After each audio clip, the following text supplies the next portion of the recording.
everyone. This is James Lindsay. You're listening to the new Discourses podcast, and we are back into our critical education theory or critical pedagogy series. Finally, breaking down Paulo Freire. I want to linger on Freire for a while. I'm actually, frankly, just as a kind of a matter of confession or housekeeping or whatever to y'all, I'm not particularly interested in critical education or education at all. As far as like the academic side of it goes, it's very important to cover. I'm trying to do this for you. I know a lot of you are sending me tons and tons and tons of, have you read this person? Have you read this person? Have you read this in education? And it's all stuff in like the last 3 years. And the answer is virtually always no. I'm new to critical pedagogy, in the sense that I read Freire, I read more Freire, I read some Giroux, I read more Freire. So if it's newer than 1990, I probably am not very familiar with it yet. I'm working my way through. Hopefully we'll get to it, but we've got to spend time on Freire because Freire is like the guy. You have to understand that everything you're talking about, whether, I've done some episodes now on social emotional learning or transformative, I should say specifically, social emotional learning. I've done an episode on culturally relevant or responsive, depending on who's doing it, teaching or pedagogy. Whatever it is that you're looking at, Freire is the cornerstone. Whatever it is, this is all Freire and education. So you have to understand Freire. You have to understand what's going on. And so when I started trying to explain Freire before, or if you remember, this series is supposed to follow the course of the Critical Turn in Education book by Isaac Gottsman, which I'm sure all of you have read by now because it's so much faster than me going through it, because I'm trying to go into the other sources he references. In this sidebar into Paulo Freire, I read just the introduction to the first of the Paulo Freire books I want to talk about, which is The Politics of Education, which we're going to go through in detail because the book is horrifying and it's so important to understand. And I realized, well, we can't even understand what Freire is talking about until you understand how Marxism works as a theology. So I go off on this whole other tangent talking about Marxism as theology, long podcast, been reading Lukács, been reading lots of other Marxists to try to really understand how this works as a theology, because you can't understand what Freire is doing unless you understand Marxism as a theology, because he is a religious figure. And we have to understand that Freire is a religious figure. He is a prophet of the Marxist faith. And in that sense, his character, Henry Giroux, is like his evangelist. I don't want to draw too close of a comparison, but I think I've laid this out before. In a sense, Freire is like the beginning of the New Testament, and he's a character, and I don't put too fine a point on this because he's a bad guy, but he's like the Jesus figure of this religion in some respects.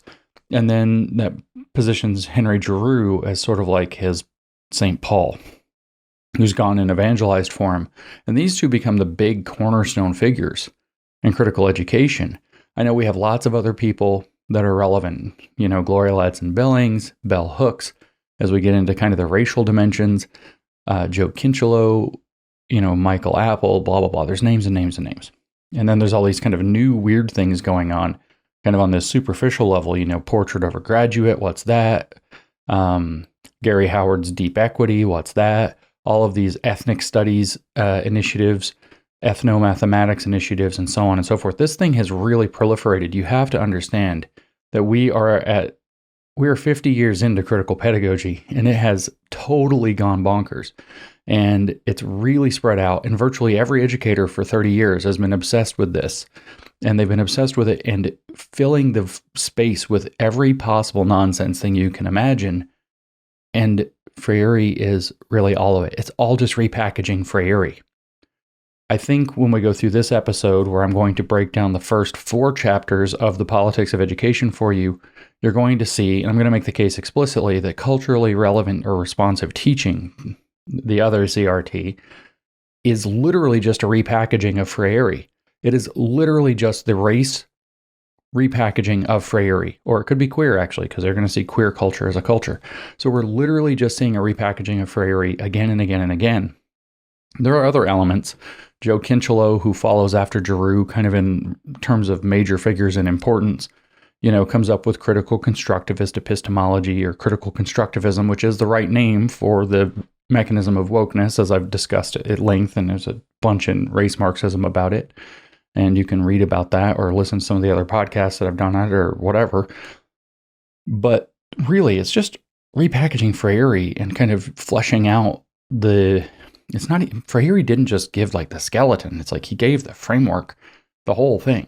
And so we've got to linger on Freire. So we're going to go through the politics of education in probably unpleasant detail. I'm probably going to end up reading entire chapters after these first 4. Chapter 5 is short, but it's totally lunatic. Chapter 6, 7, 8, and 9 are each in their own way extremely revelatory. And what they show you unambiguously is that Marxism is a religion, and it being installed into schools through Freire is really the mechanism by which this new wave of woke identity Marxism took over the world. So we have to understand this. And I actually think that this is much more interesting and important of a book than was The Pedagogy of the Oppressed, to which we'll turn next after we maybe dip into a little more Gottsman if we need to get there. But The Pedagogy of the Oppressed is literally like the critical pedagogy text, as you might say. I spoke with somebody today who said they used to work in education and they had to write papers on the pedagogy of the oppressed. And I said, what a big shock. And everybody says, well, the pedagogy of the oppressed this, the pedagogy of the oppressed that. What a big shock. That book is the anchor text, but this book is the vehicle. And you have to understand this book and what it is. This is the book, The Politics of Education, by Paulo Freire in 1985, whereas Pedagogy of the Oppressed was around 1970. This book is 1985. This is the book that made Paulo Freire big on the North American education scene. Okay? Pedagogy of the Oppressed and Freire's 15 years of earlier work or whatever before that was largely ignored in the North American context, even though it was running roughshod over the South American context and Central American context to a degree. It was largely ignored until The Politics of Education came out, and then people like Henry Giroux really put some attention on it and got it brought to the prominence. So as we go through this book, The Politics of Education, I want you to keep one single question burning in your mind. How did this book succeed in reinventing North American education? How on earth, when you actually hear what's in this book, was it the book that changed everything and actually probably is what unlocked the door for this Marxist revolution that we're now dealing with throughout the world? This book was published, like I said, in 1985.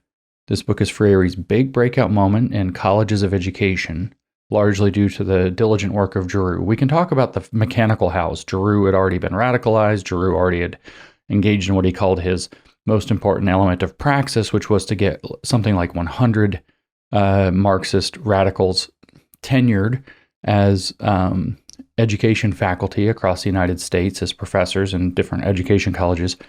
But the fact of the matter remains, and you're going to hear what I'm talking about, this book was read by American educators and North American educators who were like, yes. To this book, this was the book that they were like, yes, this is the way. And it's a scandal in its own right. And the fact that nobody stepped up and was able to stop this in 1986, the year after this book started to have some influence, is shocking to me, because this is the book that opened the door to the colleges of education. So I don't want to linger. I've already spent about 10 minutes introducing this. I want to get right into this book because we're going to try to cover 4 chapters, and it's going to require some reading. Granted, these chapters are actually very short. The first 5 chapters of this book together are very short, the length of like kind of a normal chapter. It's actually, the book is a collection of essays that Freire cobbled together.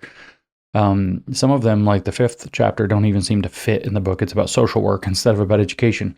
But let me give you just a touch more context. Freire's primarily talking not about the education of children, but the education of adult learners, at least through these first few chapters of the book. He's talking about the peasant context. So this is like adult literacy education is the primary thing he's talking about.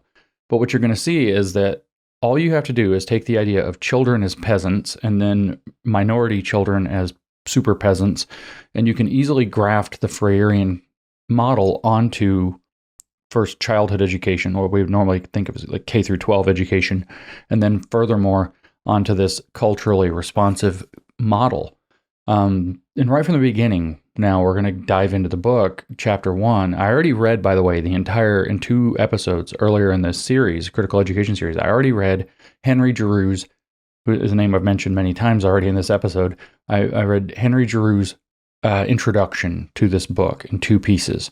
And in that, Giroux sets this whole book up as, well, this is why I took the turn into the Marxian theology. It's very clearly a religious text that trying to pretend to be an education book. And I had to go into that to flesh that out, to understand it, and to bring it to light for you, because you are not going to understand what's going on in education unless you understand that there's a Marxist religion.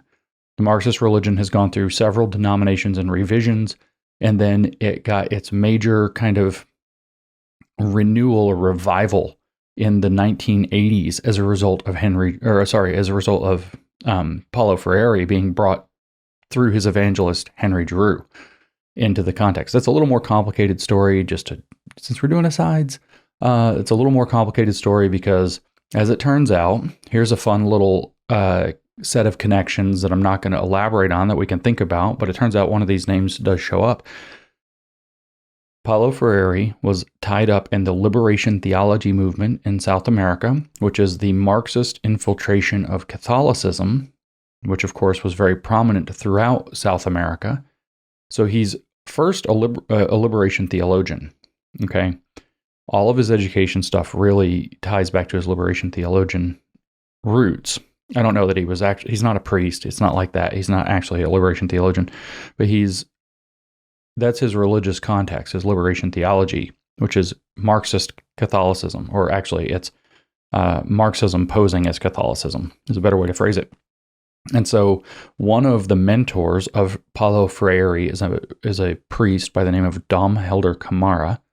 Dom Helder Camara got Freire tied up with a network of other priests, including somebody like Robert Fox, if I have that name right. I have to double check that, who ended up getting him into New York and Boston, started bringing his ideas to the US and Canada, which is what ultimately got Henry Giroux to be aware of him, and then Giroux is the one who mainlined him in North American education.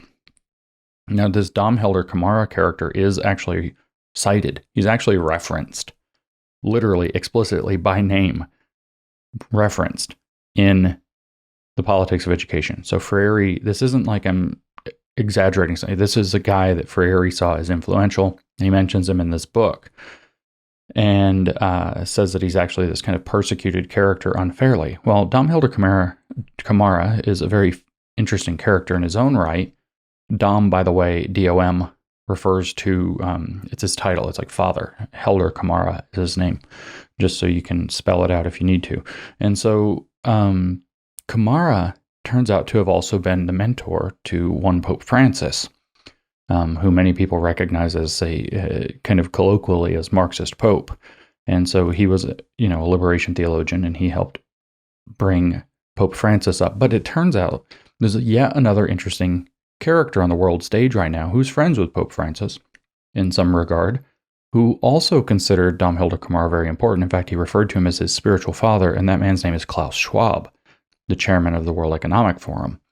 And so you have this weird connection through Dom Helder Camara between Paulo Freire and everything happening in education, Pope Francis and everything that's happening in the Catholic faith, with all of that and the wokeness and their weird ties to this new program headed up by Klaus Schwab and the World Economic Forum. Weird ties. Same guy, 3 people underneath him, 3 different directions, kind of coming back together. Now, that's a lot of preface. But this liberation theology context shines through, and that's why we have to understand Marxism as a religion so we can understand how Marxism can graft itself onto liberation theology. We don't really need to understand that to understand Freire, but you're going to hear the religion so clearly now that I've kind of explained a little bit of the Marxist religion and can bring it out for you. So this book starts, again, the context is adult literacy education of peasants in particular in Brazil, in Chile, and Argentina is primarily where Freire's working or summarizing his work. And I am trying to keep this general enough where I'm not going to dive into like kind of all of his stories and specifics about the South American context, but we might have to dip into that. Chapter 1 is titled The Act of Study. The first time I read this, I thought this is a very boring chapter. This is silly. And the second time I read it, which was just recently, I was like, whoa, okay. And that's why it's so important to understand that this is a religion thing. Because if you don't understand the Marxist religion and how it's shining through in Freire's work, you don't know why some of this stuff's a big deal. And that's how a lot of this stuff works. So there are people like Giroux who connect to it and they get the religious aspect, but other people read it and they don't really get it. So that might help us understand. Again, the question you should have burning in your mind is, who read this book and said yes, other than whack job Marxists? And if the answer is only whack job Marxists, how did so many of them get into education by 1985 to make this book be the turning point in education that we all have to deal with?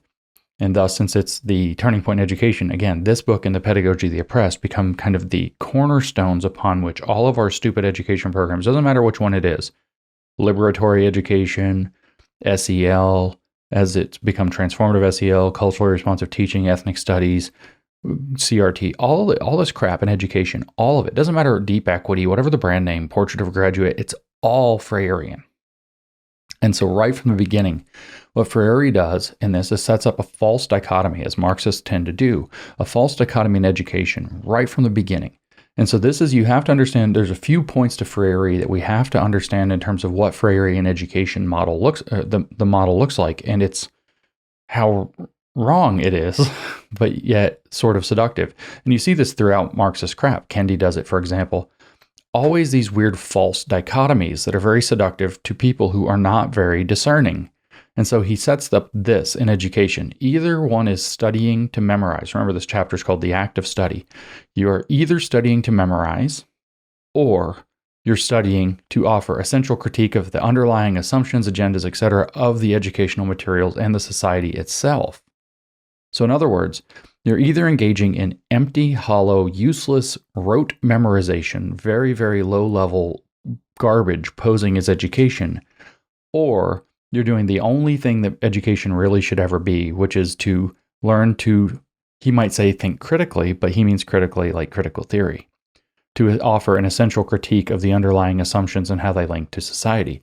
So everything else, like learning actual skills, like learning to think in a genuinely critical way, not critical theory way, like critical thinking, all that's swept off the table. There are basically two options in education. You're either doing empty memorization or you're learning to be a critical theorist. And that's the dichotomy he sets up. And he poses all of existing education as though it's this empty, hollow, fake thing that's used nefariously to also import the existing values of dominance into the society.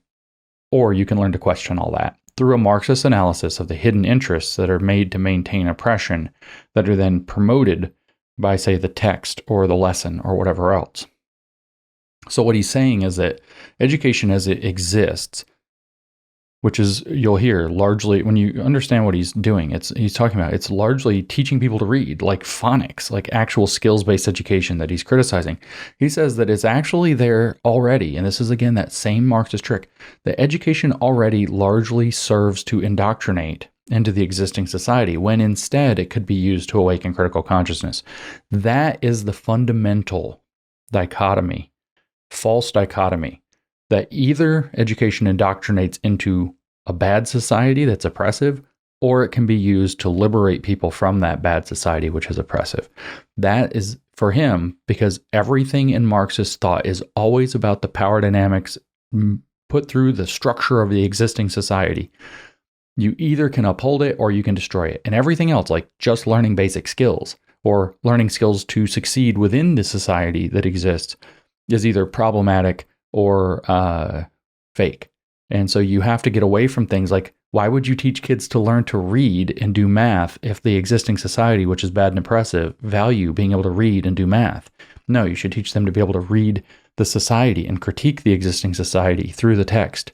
And so when you're perceiving that our education doesn't care if kids can read but knows how to make them complain, you are perceiving this false dichotomy that we see from the very first paragraphs of The Politics of Education.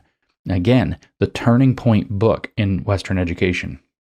So his false dichotomy boils down to that you can have fake education that ends up re-indoctrinating students into the existing society or teaching them to participate in it, usually lying, and most of them won't succeed. That's another point we'll come to. Or you can have liberatory education that teaches them to have a critical consciousness, which means that teaching critical consciousness is more important than it is than teaching skills or like reading or something like that. And he's saying that if you're not awakening a critical consciousness, you're not actually studying. As a matter of fact, the act of study requires studying on a deep level. Mastery of skills is on the chopping block for Freire because that's not nearly as important as raising consciousness. And in fact, it might lead you to become skillful and thus go into a position where you say, oh, this actually works, so let's work with it, thus reproducing the society. So skills-based education is definitely out, and you're probably thinking, if you have kids or you're looking at what's going on in education, that resonates. And so let's just read a little bit to kind of get a flavor of this from chapter 1 here of Freire's book, again, The Politics of Education. He says, indeed, studying is a difficult task that requires a systematic critical attitude and intellectual discipline acquired only through practice. This critical attitude is precisely what, quote, banking education does not engender. Quite the contrary, its focus is fundamentally to kill our curiosity, our inquisitive spirit, and our creativity. The student's discipline becomes a discipline for ingenuity in relation to the text, rather than an essential critique of it. So we'll continue in a second, but let me break down a couple of things because we've got a couple of Freirean concepts here, particularly banking education. But first, you hear that false dichotomy, right? You can either study or you can become critical. The goal is to become critical of the text through your practice in life, or to just reproduce that which the text is giving. And he says the critical attitude is precisely what banking education does not engender. So this is what the nature of the false dichotomy that Freire's whole program is based on. There's critical education, and then there's the banking model of education. So there's liberatory and banking.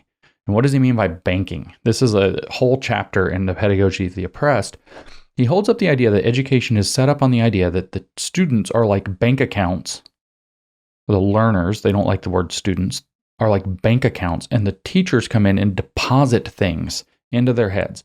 So they have to memorize this. They have to learn this fact. They have to know that date. They have to learn how to do this mathematical algorithm or whatever it happens to be, like long division. By the way, it's an algorithm.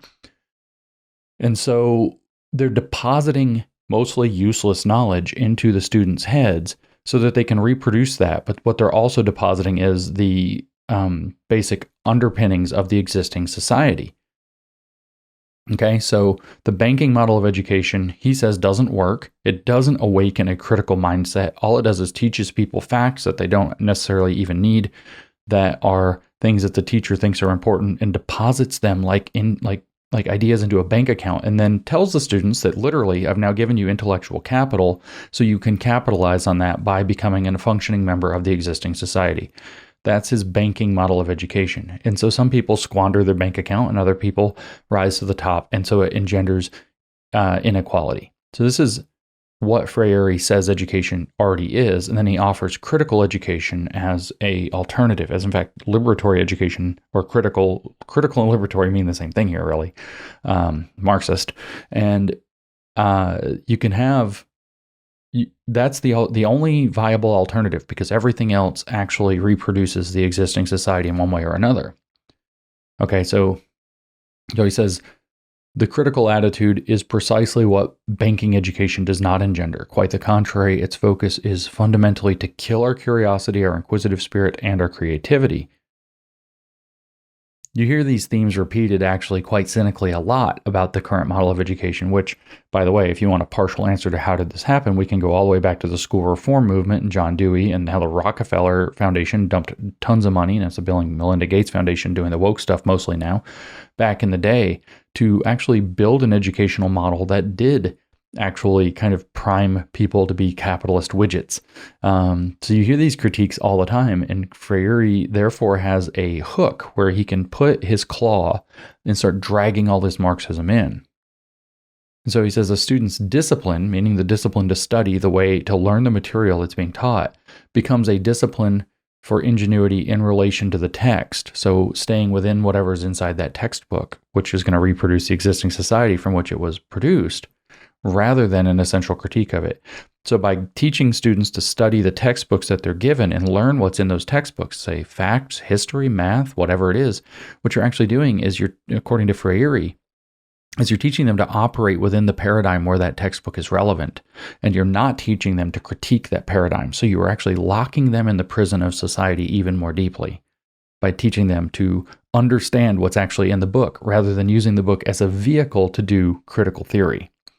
So he goes on, when readers submit to this ingenuous process, reading becomes purely mechanical.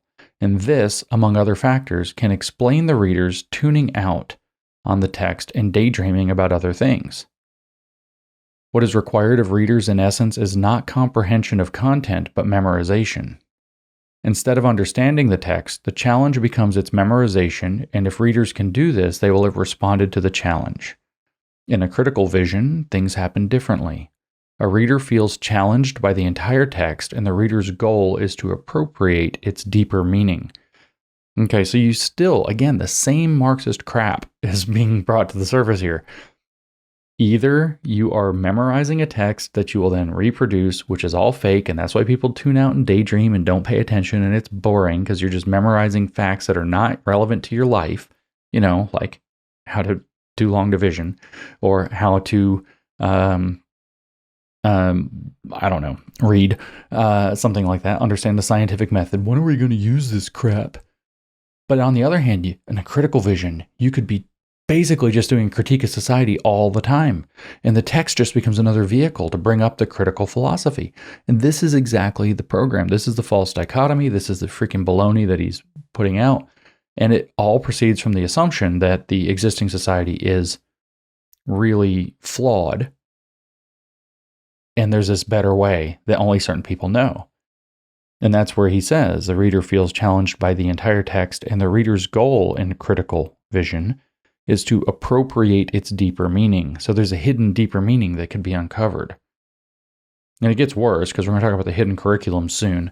And that's where he believes that there's already a hidden meaning being injected into people, and the critical vision is going to have to break that open. So now you see that I didn't exaggerate, and now you see like where the hooks are and how all of this kind of gets brought in. And so then he offers some advice on studying. Again, this is the act of studying as a chapter. The reader, he says, should assume the role of subject of the act. And I want to bring this up because this is so Marxist. Should assume the role of subject of the act. Assume the role of subject. It's always about subjectivity. It's always about putting your subjectivity first so that you can create your dialectical relationship with the object of the world that you're trying to manipulate, but you have to understand yourself as a creative subject first. And so the reader should assume the role of subject of the act of studying.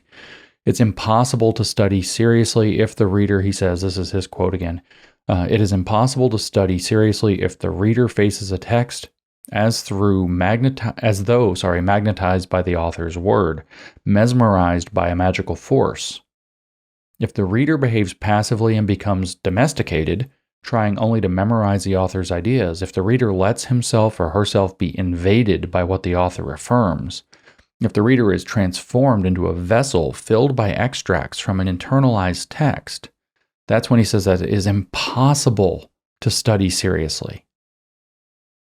So if you are reading the book without critiquing the book and the author and its motivations and its hidden deeper meaning that only the Marxists are going to be able to bring out because they think the world is a prison, and for example, that God is a jailer that locked everybody in this false world and dictated the order of the world, and they have the secret Gnostic sauce to get you out of that with the deeper meaning, the Marxist theory.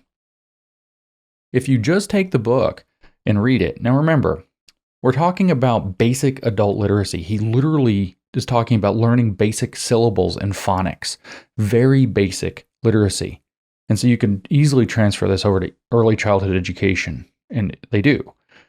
If you just magnetized by the author's word, so you take the author as an expert, mesmerized by a magical force, passively domesticated by accepting the book and its premises, memorizing the author's ideas so that they invade you, and you transform into a vessel who just absorbs and regurgitates what you're reading from the text that you are internalizing. That's the way he views education, unless it's critical theory. And he says that you can't even have serious study. There's no such thing as serious study unless you get away from that. So you can't study the textbook for its actual contents. It just becomes a vehicle to do critique of the existing society. How are you going to acquire the skills relevant within the book if all you're using it for is to critique the society that produced it? You're not. And so again, this should resonate with people. You must understand how bad the Freirean model is, and seriously how Marxist it is. He goes on and says to explain now so that's how you don't seriously study a text. How do you seriously study a text? Seriously studying a text, he says, calls for an analysis of the study of the one who, through studying, wrote it. You know, this reflective Marxist. It's frustrating. So seriously studying a text calls for an analysis of the study of the one who, through studying, wrote it. So in other words, now you're just questioning the author's motivations. You're questioning what biases is the author just reproducing. Remember, we're still talking about freaking a kindergarten level phonics book. Literally, he, throughout the next couple of chapters, is giving examples where it's like Dick and Jane run, except in the Brazilian context. So it's like, I give my finger to the bird or whatever, like silly little sentences. And he says, that's not the way to learn. And then he says, and so we break down basic syllables like, pa, pe, pi, po, pu, or something, because it's Portuguese. And so he uses those and how they can be put together with like la, le, li, lo, lu. And so we're talking very basic phonics.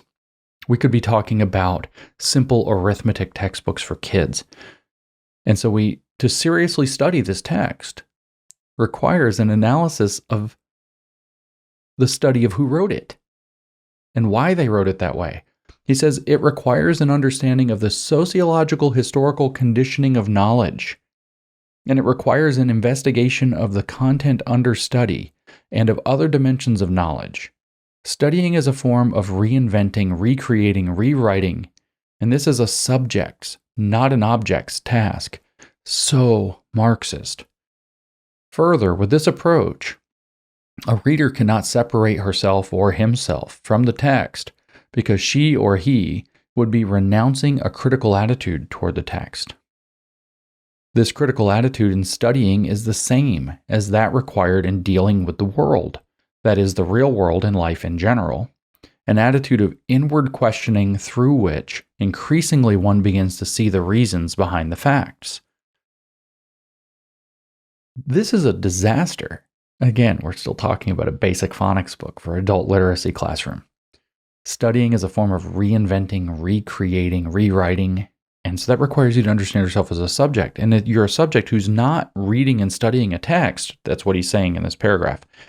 You are a subject who's interacting with the text, and the text should be interacting back with you so that you can use your subjective understanding of the world and then the text as a vehicle to, as he says, understand and deal with the real world and life in general, so that you move toward an attitude of questioning so that you can see the real reasons behind the facts. In other words, if you are just trying to learn from a textbook rather than using it as a critique of society, which is where you're going to get your skills, is just trying to learn from the textbook, then you are actually becoming an automaton. You're a vessel being filled by the author's ideas with no critical attitude on your own. The best thing that could be said for this, if it wasn't filled with all this Marxist subject-object nonsense, the best thing that could be said for this is what you should be doing like at the advanced end of graduate school. And he's talking about teaching peasants who are barely able to read, or children. That's not the time for questioning. Pythagoras, little sidebar I learned in my history of mathematics class way back in grad school. Pythagoras is a crazy guy. The Pythagorean theorem, that guy, Greek guy. And he had an academy, and it really is the model for the university that we have now, from what I understand. And he had a rule. There was basically two categories of students. I don't remember the Greek for them, but they're the equivalent of undergraduates and graduates. And when you were the undergraduate, all you did, you had to listen and learn in silence, as it were, to reference one of our fake papers from the Grievance Studies affair. You weren't allowed to ask questions. You weren't allowed to make comments unless the questions were for increasing your understanding. But when you graduated and you became the higher level of student, then you could start to question. You have to learn the basics before you can question. When I train my martial arts, or my martial arts teacher is very strict about this, is basically, unless you're just unclear, don't ask any questions when you're new. Just practice, just try. You don't even have enough of a basis. You don't have the skills necessary to ask an intelligent question yet. Just try. You'll get it wrong. It's fine. Just go try. Learn what's there first, and then as you start to gain knowledge and understanding and appreciation, then you can start seeking depth. So the best thing can be said for Freire is he's inverting that. He's saying from the very beginning, from the very basic level, you should be focusing on the high level questioning, deep diving, digging, raising of consciousness that there's something more hidden there. And of course, the Marxist guru is going to be able to tell you what it is and how to understand it.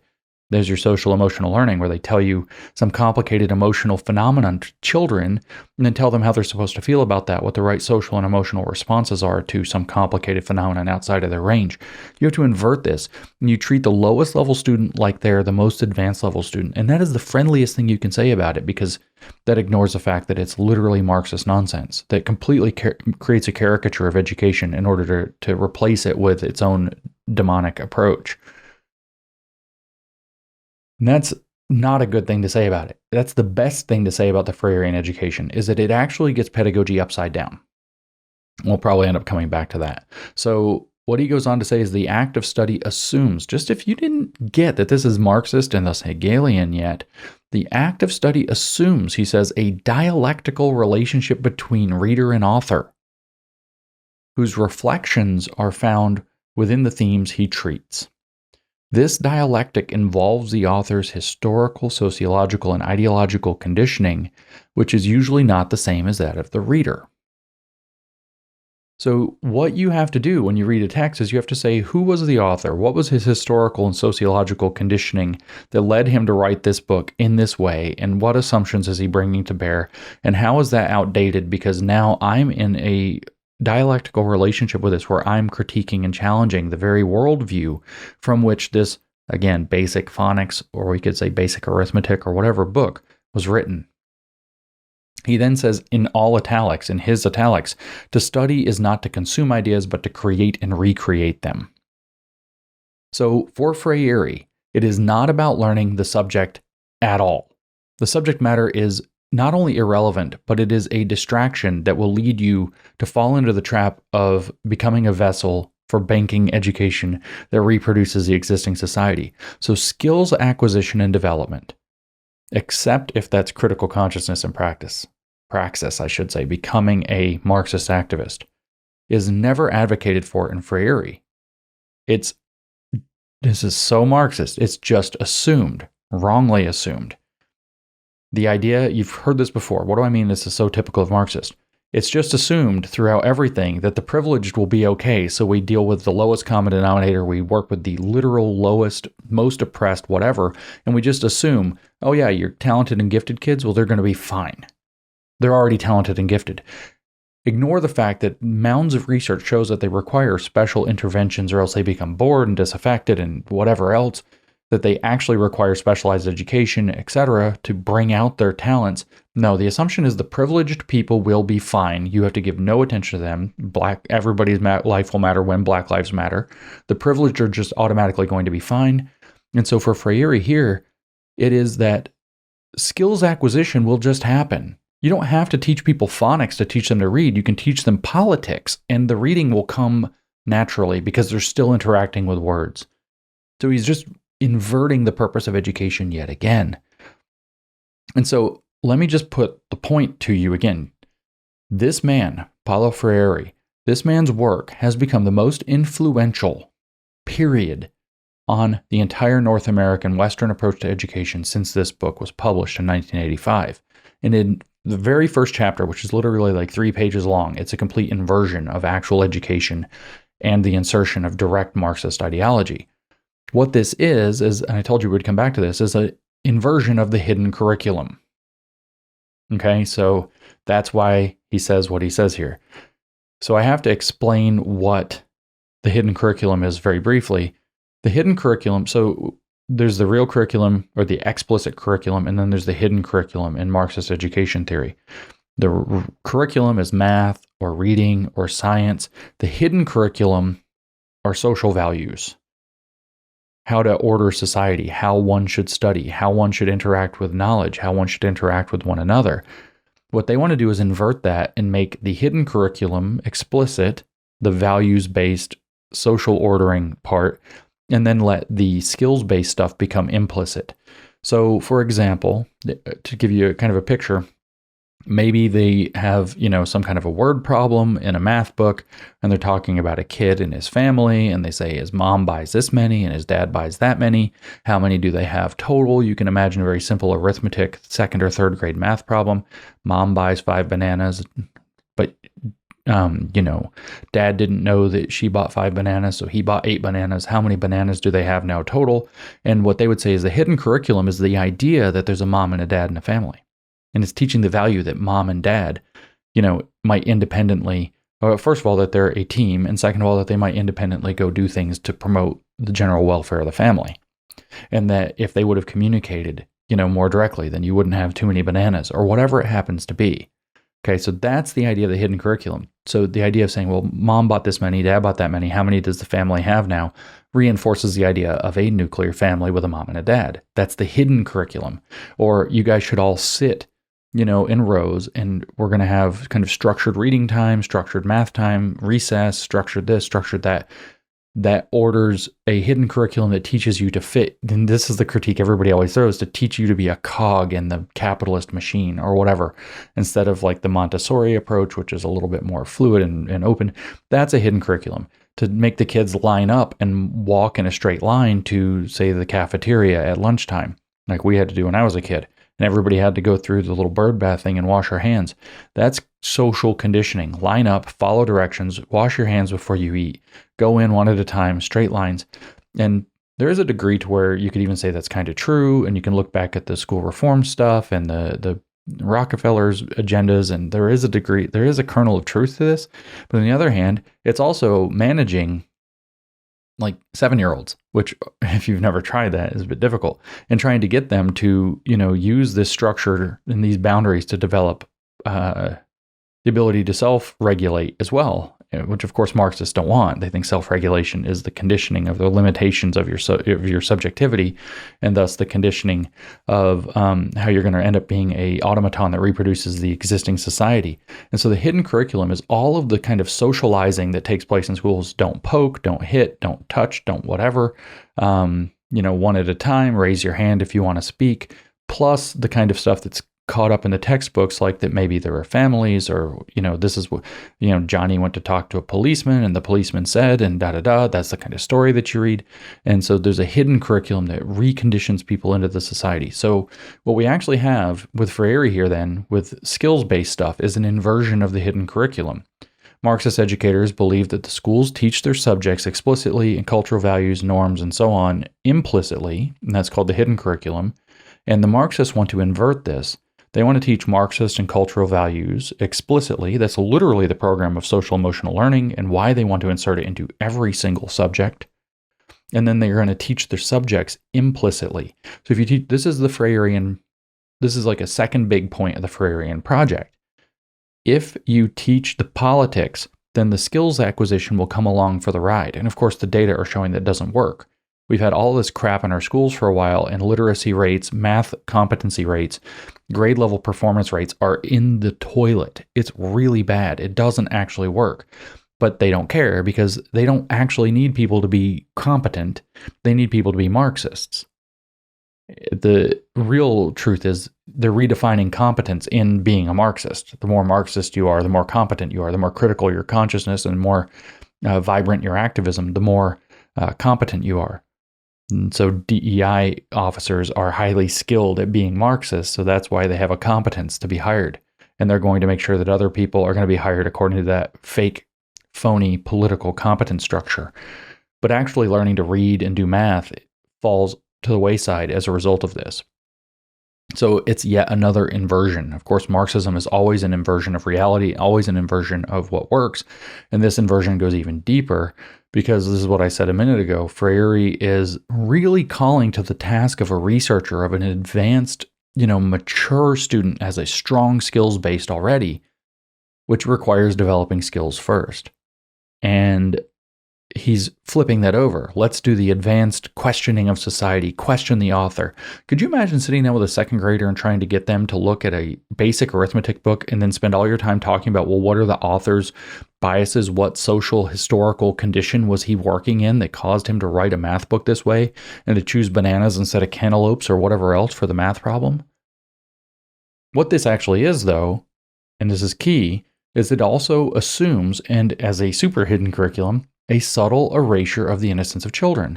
If we're going to, in this case, he's talking about peasants, but if we go to children, which is obviously a very easy jump to make, and it's exactly what our education system did, innocent children have to learn the basics first and build up. But if you assume that the innocence of children is a lie, then you can indoctrinate them with the politics first. And that's an assumption that treating the children as innocent and needing, like, in this case, literally innocent to, say, mathematics. They're new to it.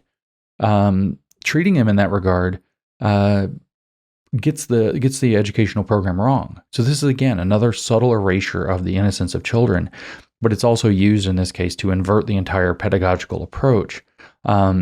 We're going to see a lot more inversions of all of education and pedagogy throughout Freire's work. It's absolutely unbelievable this guy was accepted as the model for how education was going to work. And I think it could only have happened by having a institutional capture at the level of personnel before this book was introduced.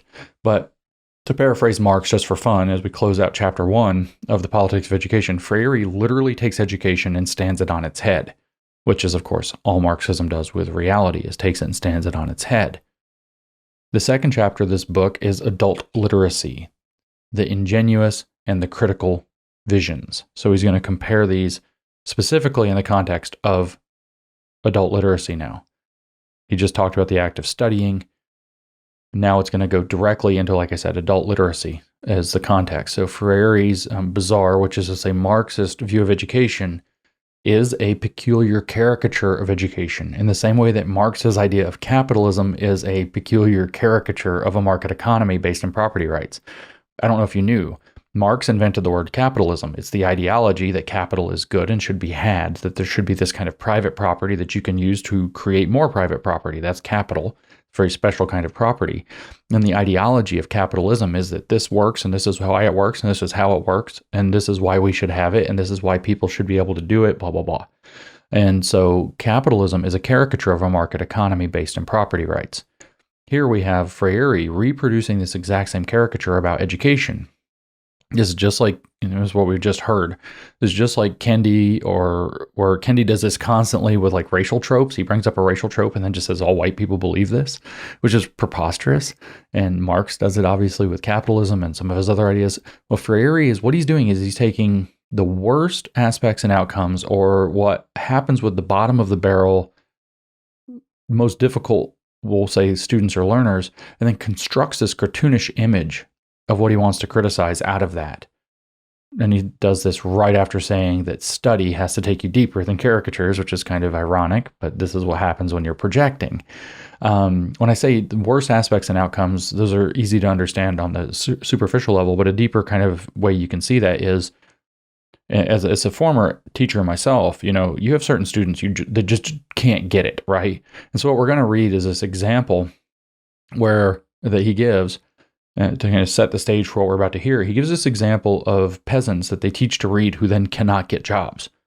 Well, it turns out that magically just kind of teaching people to be literate doesn't make everybody successful. It's actually, you're creating a skills base that ends up on a kind of probably something like a bell-curved, if you look at grades on a bell-curved, range, and people above a certain level of competence have developed the skill highly enough to where they're probably going to be able to apply it and get somewhere. And people who have not, C students and below, probably will not. Or maybe it's D students and below, depending on how cynical you are about this. what he's doing is saying, well, look at these worst people who are not succeeding, so the education system's failing everybody. It doesn't actually work. Because it doesn't work for everybody, it doesn't work at all. And this, of course, is exactly the model behind equity. This is the model of that where you're going to pander and appeal to the lowest because it's assumed that the highest will take care of themselves. It's that same assumption that the privileged are automatically good to go. And so to read this, to give you, again, I'm not making this up.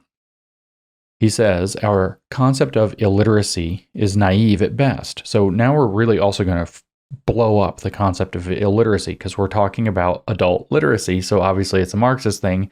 So literacy is going to have to have a different meaning. He says, our concept of illiteracy is naive at best when we compare it on the one hand to a poison herb, as implied in the current expression, eradication of illiteracy, and on the other to a disease that's contagious and transmitted to others. Again, sometimes we see it as a depressing ulcer that should be cured. So what he's saying is, there are different ways of thinking about illiteracy. You can think of it as a disease that you have to cure, so you're going to come in and teach people to read to cure the disease. You can think of it as a poison herb, in other words, some kind of a noxious plant that you're going to go and pull out of the garden. And so you're going to, weed the garden and get rid of it. And so the illiterate are being illiterate is like having poisoned herbs. So we're going to go in and we're going to teach people to get those poison herbs out of the situation. And he's saying this is naive. And maybe that's what was going on in Brazil when he was writing these things. I don't know. He says again, that's the ulcer part. Its indices, he says, statistically compiled by international organizations distort the level of civilization of certain societies. And civilization is in quotes. So now what he's also saying is people are gauging, what's the literacy rate in the United States? What's the literacy rate in Britain? What's the literacy rate in Brazil? And they're like, well, it's a lot higher in the US and UK, a lot lower in Brazil. So Brazil is a less civilized society. So it's calling into question what it means for a society to have attained the status of civilization. Kind of a typical Marxist, you're othering us because we're not adopting, successful white Western Eurocentric values like being able to read. And again, apply this to your children. Moreover, let me pause. Apply this to your children and then look at culturally responsive education. It's less important that they learn to read, more important that they learn the cultural context. How dare you say that this different cultural context isn't as educated as the one that's rooted in a white Eurocentric context? Reproduction, exactly. So, moreover, from this ingenuous or astute perspective, illiteracy can also appear as a manifestation of people's incapacity, their lack of intelligence, or their proverbial laziness. We've heard this packaged up in other ways. Don't even have to comment on it. Just to say, he's saying that illiteracy is kind of held up in these various ways as a measure of the civilization level of a society, as a disease that needs to be cured because it will help things out. If it does, as a poison herb that needs to be pulled up because it's bad for the society, or as a result of some form of inadequacy, whether that's not being capable enough, not being smart enough, or too lazy to go forward. And he says, no, this is a naive way to view illiteracy. We have to understand literacy differently. And that, of course, is going to go all the way to the moon. It's going to go plaid, as they say in Spaceballs. He says, when educators limit their understanding of this complex issue, which they may not appreciate or wish to appreciate, so there's your willful ignorance, they don't know and they don't want to know, their solutions are always of a mechanical character. Literacy, as such, is reduced to the mechanical act of depositing, in scare quotes, depositing words, syllables, and letters into illiterates. This deposit is sufficient as soon as the illiterate student attaches a magical meaning to the word and thus affirms himself or herself. So, okay, he says we have this naive understanding of illiteracy. It's not a very good one. I already said what it was about. And so people don't understand what's really going on. Educators don't. And in fact, they don't want to. They just want to come in and teach mechanical solutions. They just want to teach people phonics and letters so that they can read a word on a page, reproduce that word by saying it, see the word on the page, say it out loud, and connect magically, he says. magical meaning to the word, which that affirms him as a reader or as literate. He says, written or read, words are, as it were, amulets placed on a person who doesn't say them, but merely repeats them, almost always without any relation to the world and the things they name. You understand why I have to spend so much time with this? This is crazy and deep at the same time. So he says, if you just learn to read, you basically just memorized, I see this word, I make this sound, I don't even have to know what it means. And in fact, I don't know what it means in the deeper sense of what it really implies about society. So I might say the word inequality and not really connect to what inequality feels like. Or I might say the word rich and not realize that it implies poor by relative privation. Literacy, he says, becomes the result of an act by a so-called educator who, quote, fills the illiterate learner with words. This magical sense given to words extends to another ingenuity, that of the Messiah. The illiterate is a lost man, therefore one must save him, and his salvation consists of being filled with these words, mere miraculous sounds, offered or imposed on him by the teacher, who is often an unconscious agent of the political policies inherent in the literacy campaign. Holy crap! Iron law of woke projection on fire. This is such a big deal. Because what he's actually, nobody thinks about education this way. You understand that if you were going to teach somebody to read, what you would understand is there are, say, signs and documents in the world that contain words written on them as a means of communicating important ideas and concepts to people. For example, a contract or a sign that says, this is where you can get your bananas or whatever it happens to be. And if you want people to be able to receive that communication, they have to be able to read the word, the written word on the thing, understand its meaning, create the recognition of that meaning in their mind, and then act upon what it actually says.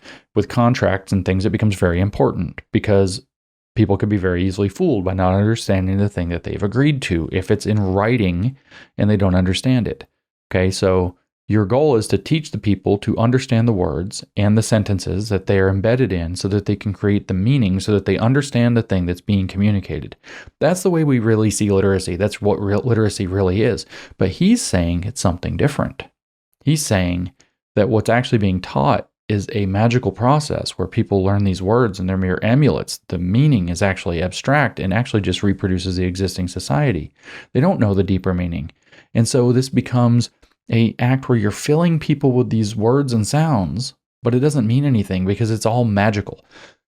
And this is really important because ultimately, if you understand anything about Marxism and Marxist theory in general, is it's all freaking magic spells. It's all linguistic manipulations and distortions that cast a magic spell over people that get them to go along with some nonsense like this book. And so that's how he's telling you, this is how we think of literacy as Marxists, is that you are imbuing people with a magical sense of what the words mean, and then we can create that in reality. That's literally the Marxian theology. You're a subject, what you can create as an image in your mind and then bring into existence in the world and thus see yourself in, that's the core of the Marxist theology, is the nature of reality and that which reveals your true nature to you. That's a magic spell. So if we can give you a bunch of theory and you can envision the Marxist world in your head and you can try to create that in the world through going out and telling people about it, through convincing them that the world is actually structural, etc., the relation of the world and the things they name, then you can actually get people to change and transform the world in accordance with Marxism. So this is iron law of woke projection, but then it gets a lot worse because it goes straight to this. This is Freire's conception of what, again, people will critique me for saying this, but it's true. This is through iron law of woke projection. He compares the magical sense of words, which I say belongs to Marxism and not at all to reality, extends to another ingenuity, that of the Messiah.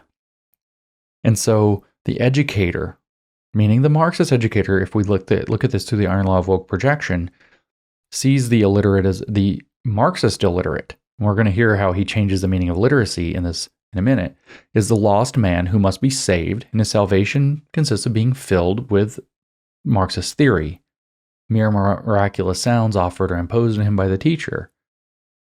And the only difference here is that he says, who is often an unconscious agent of the political policies inherent in the literacy campaign. And with Marxism, this is another key point of Marxism. All we have to do is remove those two letters, un, offered and imposed on him by the teacher, who is a conscious agent of the political policies inherent in the literacy campaign. So here's the Marxist thing. This is the simplest summary of Marxism in the entire world. Man creates a society. Society, through its relations, creates history. History is kind of the trajectory of society as man is creating it. And he's doing so unconsciously up until the point where Marx comes on the scene. Marx introduces a conscious element to the direction of society so that no longer is man making society blindly, like a blind watchmaker if we're Richard Dawkins. No longer is man making society blindly and thus making himself through social conditioning blindly. We now have people who understand the theory correctly, Gnostics, who are going to direct its course once they seize the means of power and production, Marxists. So we're going to leave unconscious direction of society, which makes man, and enter into conscious production of society, which makes man. This is Marxism at its heart.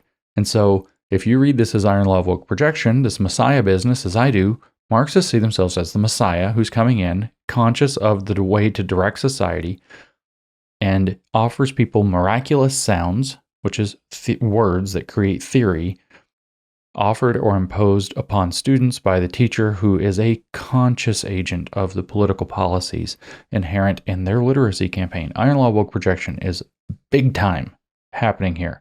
And I think it's key to understanding what Freire is saying. Anything these people accuse the existing system of being is what they're actually doing, because what they're doing is telling you exactly how they think about the subject, which they're blatantly getting very wrong. So like I said, normal educators teach skills, especially the basic levels.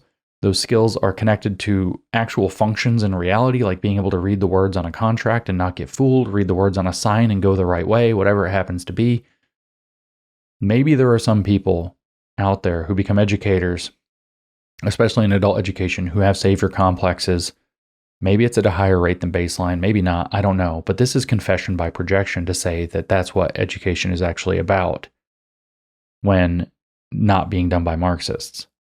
But it's the opposite when it's Marxists, according to Freire, which is straight up Iron Law of Woke Projection.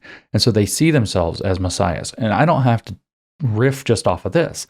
The whole of Marxism, as I was kind of already articulating with its conscious direction of society, is already a messianic delusion. Marx believed man and society continually make one another, so those who adopt Marxist consciousness gain control over the feedback loop and can seize the means of production. You might notice, by the way, this makes Marxism inherently eugenicist. The conscious Gnostic people are going to direct the course of society and the man that it creates in its dialectical relationship between man and society. So they are going to direct the future course of man consciously rather than through kind of the natural processes of people getting together and developing ideas and sharing ideas and mating and marrying and doing those things. No, they're now going to control it. So Marxism is inherently, at least culturally, eugenicist, because it is going to direct the program of culture. But they believe that the society that you have makes the man within it in a relationship where that man then makes the next iteration of society that makes the next iteration of man. And so by changing the course of society to be more and more socialist, they change the nature of man to be more and more socialist.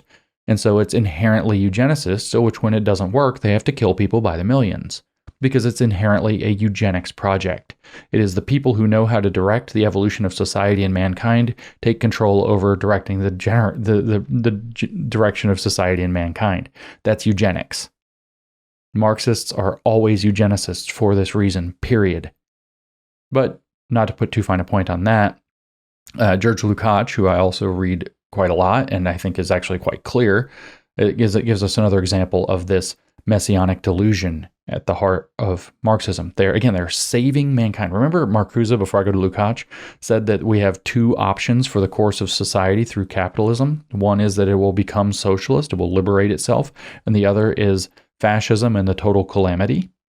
It's a messianic delusion. They are positioning themselves as the saviors of humanity from itself by taking conscious control of its evolution and direction, and thus the people that it will produce down to, as Marcuse has it, a biological foundation for socialism. In other words, changing people at the biological level so that their vital needs reflect being socialist, inherently eugenicist, but also inherently a messianic delusion. They are the saviors of mankind from mankind itself.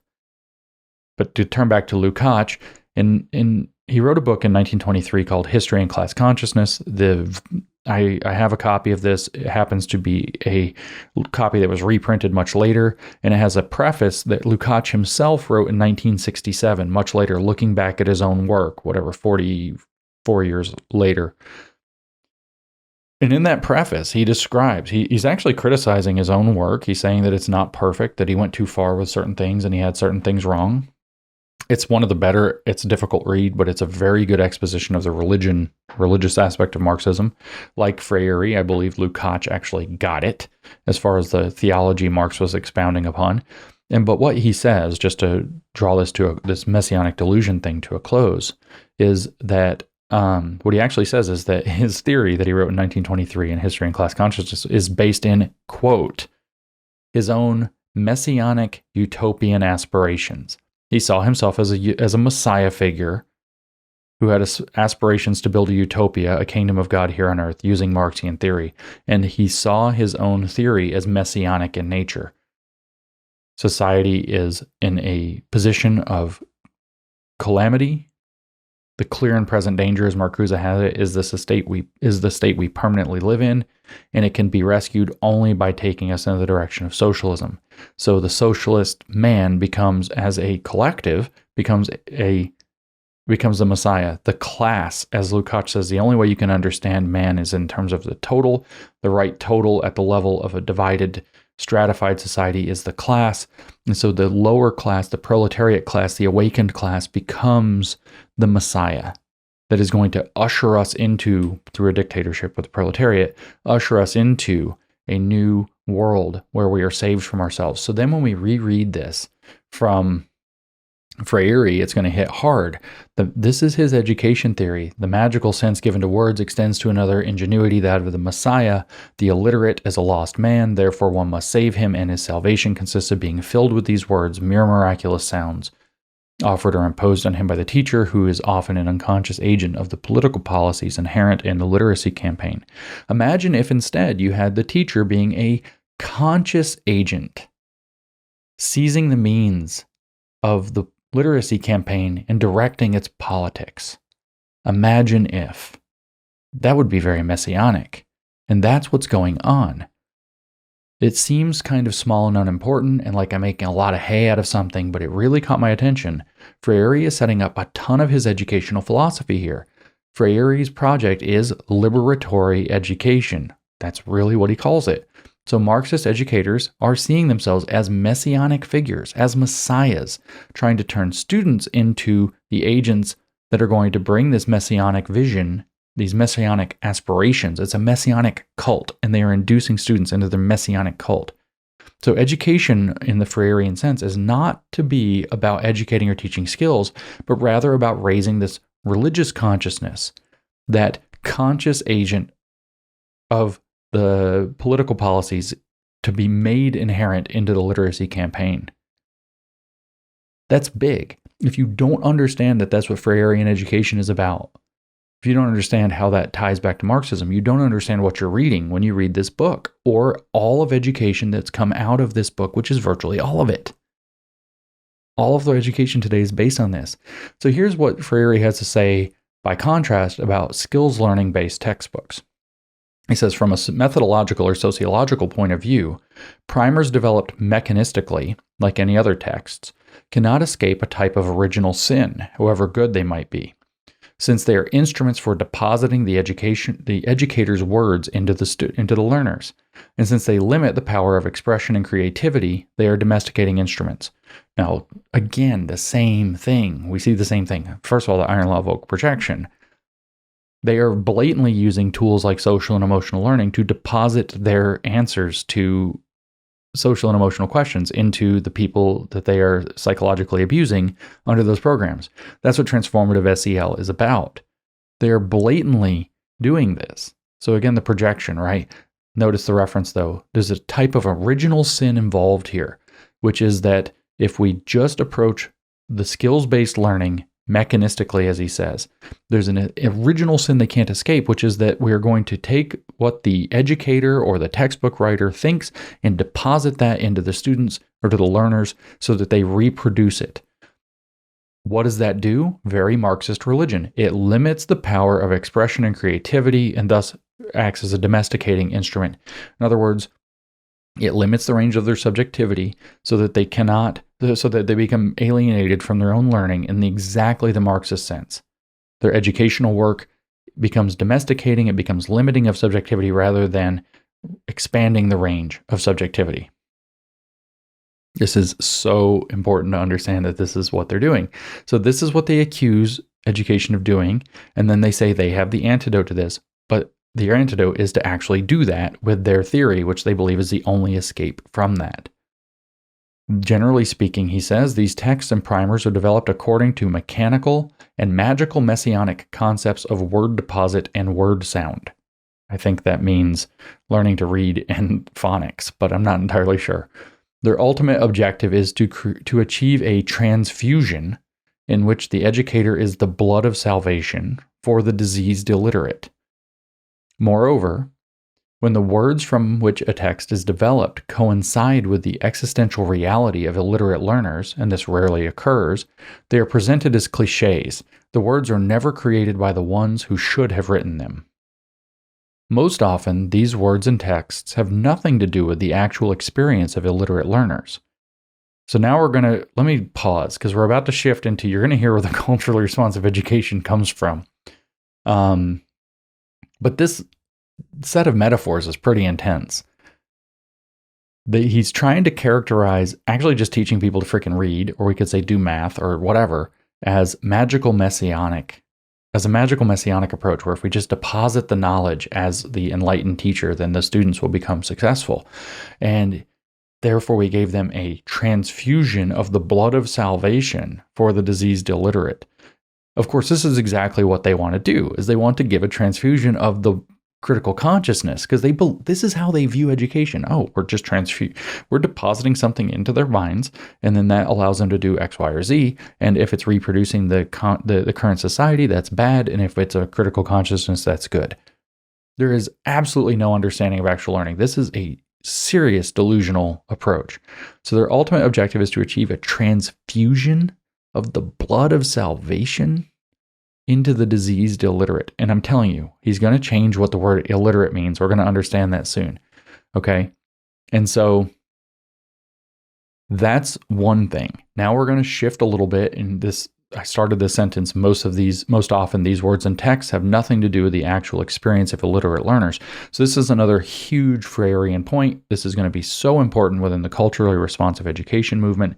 It's also going to be where you basically have these student-led classrooms and all of these other initiatives that seem so strange. Why on earth would we be empowering the children as the educator, basically, who teaches the teacher? I learn so much from my students. I learn more than I can teach them. Where does this come from? Now, here we go. The Freirean point is that the context in which the oppressed must inform the educator, and the oppressed must therefore teach the educator what they want to learn. Sound familiar in today's education? So the culturally diverse students have to teach the educator how to be culturally responsive, and then the lessons will be made culturally responsive in regard to that context. That's Freirean education. That's also culturally responsive education. There you go. He says, when there is some relationship between the words and the learner's experience, its expression is so contrived and paternalistic that we don't even dare call it infantile. So he's saying that in the rare cases where you actually touch upon something of political relevance to the students, they make it into something fake. They make it into a caricature or a pastiche or whatever, so that the students won't recognize it because they're literally a paranoid delusion. This way of handling illiterates implies a distorted opinion. It is as if illiterates were totally different from everyone else. So we invoke the power dynamic thing. This distortion fails to acknowledge their real life experience and all the past and ongoing knowledge acquired through their experience. As passive and docile beings, since this is how they are viewed and treated, iron law of vocal projection never misses, illiterate learners must continue to receive, quote, transfusions. This is, of course, an alienating experience incapable of contributing to the process of transformation of reality. Now we're starting to see that the word illiterate means something different here. He's going to mean, and we'll get to this, he's going to mean illiterate doesn't mean unable to read. It means unable to read society as a Marxist. It means politically illiterate as a Marxist. It means illiterate to Marxist theory, illiterate of the critical consciousness. And when you shift and understand that he means that by illiterate, but is using the reality of actual illiteracy, by the way, all children are illiterate until they learn to read, and most of our high school graduates remain illiterate today. When he's projecting political illiteracy into the idea of actual illiteracy, and it really makes a lot more sense when you realize that he's got a double meaning to the word literate or illiterate here, and it's illiterate of the political context versus actually cannot read. And so his goal is to raise political literacy, meaning Marxist consciousness, not with the assumption that physical or real competence in reading, actual literacy, will just kind of come along for the ride or isn't maybe even that relevant. Because what is really relevant here is figuring out how to transform the world. And that requires literacy, the right kind of literacy, which means Marxist political literacy. He says, what positive view can peasants or urban workers gain for their role in the world? How can they critically understand their concrete oppressive situation through literacy work in which they are instructed with sweetness to learn phrases like the wing of the bird or Eva saw the grape? By relying on words that transmit an ideology of accommodation, such literacy work reinforces the, quote, culture of silence that dominates most people. This kind of literacy can never be an instrument for transforming the real world. Okay, so regular literacy, learning how to actually read, this is where it switches, can't transform the world. It, in fact, creates and maintains a culture of silence. What does that mean? Well, if you don't, how are you silenced? Maybe you don't have the words. You don't have the vocabulary to express your ideas. Maybe you can't write them down. Maybe you can't pronounce them. Maybe you can't read them if somebody else puts them down. These are forms of kind of illiteracy. Or maybe you don't understand the political context. The only kind of literacy that can transform the world is naming, for Marxists, is naming oppression and having the political consciousness. That's what he means by the type of literacy that can be an instrument for transforming the real world. Actually learning the mechanics of reading, because it teaches you silly things like the wing of the bird or Eva saw the grape, can't possibly do it. So we're going to teach the politics, and the skills don't really matter because the skills in and of themselves can't solve the problem. They can't transform the world.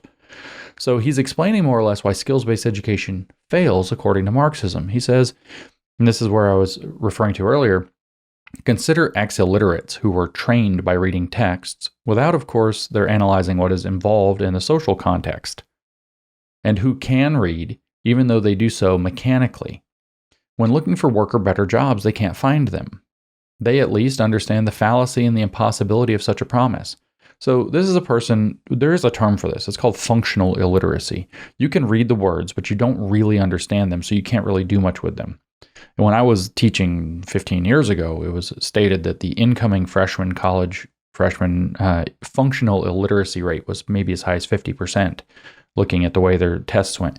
So that if you give them, what that meant as an instructor was, if I gave you a list of instructions for an assignment, you certainly could sit there and sound out and read every single word on the page, but you couldn't actually translate the meaning of what you've read into what the instructions are conveying. In other words, you can, this is what Freire is criticizing, is that you can create functional illiterates who are technically literate. And he's using this as a wedge to say what you need is actual political literacy, which is a different thing entirely. And it's the only kind he considers legitimate. Okay, so this is a little trick. You can functionally read, but not actually be able to connect meaning to the words that you read in an efficient or effective manner. So he's describing this. So these are people who can read, even though they do so mechanically. And when those people to go to use their literacy skills to get jobs, they're not there because they can't actually read. But that's just the next level skill in teaching to read. You learn to sound things out, you learn to identify words, you learn to connect them, and then you start digging in deeper and connecting them to their meaning. But this doesn't require connecting them to their political context. Notice he skipped and said that's what it's really about. So he says, critically speaking, illiteracy is neither an ulcer nor a poison herb to be eradicated, nor a disease. Illiteracy is one of the concrete expressions of an unjust social reality. Of course it is. Illiteracy is not a strictly linguistic or exclusively pedagogical or methodological problem. It is political, as is the very literacy through which we try to overcome illiteracy. Dwelling naively or astutely on intelligence does not affect in the least the intrinsic politics. And so he's making the switch now from, we've got kind of multiple concepts on the table. There's being able to functionally read, so being basic, well, I'll use the phrasing, there's probably a real term for it, but I don't know it. Basic literacy, then there's functional literacy, and he's using political literacy, and he's saying people who have basic literacy but are not functionally literate would be better off if they were politically literate. And so critically speaking, functional literacy is not the point. Political literacy is. But in reality, you can see this is where they pull their little off-ramp and trick people. Basic literacy should lead to functional literacy with more practice and more instruction, not to political literacy, where you've now programmed them to think in a particular way. And then he's saying, well, the people who can't succeed are being accused of being lazy or stupid or whatever, or they've got some kind of a disease or something like this. And that's a bad way to think about it, because what we're failing to do, instead of saying that we're failing to create functional literacy, he's saying we're failing to create political literacy. He says, accordingly, the critical view of literacy does not include the mere mechanical repetition of pa, pe, pi, po, pu, and la, le, li, lo, lu to produce pula, pelo, lali, pulo, lapa, la pela, pilula, and so on. Again, it's Portuguese, and I don't know if I pronounced any of those right, so you have to live with it. Rather, it develops students' consciousness of their rights, along with their critical presence in the real world. Literacy and the critical perspective. Literacy in this perspective, meaning critical, and not that of dominant classes, establishes itself as a process of search and creation by which literate learners are challenged to perceive the deeper meaning of language in the word that in essence they are being denied. This is going to get real theological real fast. To deny the word implies something more. So before we go into that, let's just break this down. He's saying that if you aren't giving people the political resonance of their experience through words, then you're actually denying them their ability to use words to do anything functional. Again, this is a distortion between functional literacy and political literacy, and he's shifted into the political literacy frame quite invisibly, unless you know what you're looking for very carefully. And he says, mechanical basic literacy practices like learning syllables and phonics cannot get you to functional literacy. I would argue that in reality, you cannot get functional literacy without having basic literacy. It's a building block toward being able to comprehend what you're reading. But he's saying that that's actually skills-based acquisition is just a waste of time. If we just taught the political context, we'd be doing the thing that's really useful. That's real literacy. So now real literacy has nothing to do with phonics or being able to read or being able to connect words in writing that are written form. It means understanding the context that you're in. And like I said, this is about to get really theological. And I want you to actually go into the context of the first book of John chapter 1, I should say, not the first book of John, the Gospel of John chapter 1, where it starts off talking about the Word, and the Word was with God, and the Word was God, da-da-da. To deny the word, he says, implies something more. It implies the denial of the right to proclaim the world. Thus, to say a word does not mean merely repeating any word. Indeed, such repetition constitutes one of the sophisms of reactionary literary practice. Learning to read and write cannot be done as something parallel or nearly parallel to the illiterate's reality. Hence, as we have said, the learning process demands an understanding of the deeper meaning of the word. Why? Because when you have the word, you can proclaim the world. This is a Marxist reinvention of John chapter 1. This is a Marxist reinvention. Their vision is that if you create political literacy, then people have the word, and with the word, they can proclaim the world. This is going to be a major theme in Freire, is the denouncing of the existing world and the proclaiming of the new one as we get into the later chapters in this book. And he says, if you aren't teaching political literacy, you cannot proclaim the world through your words.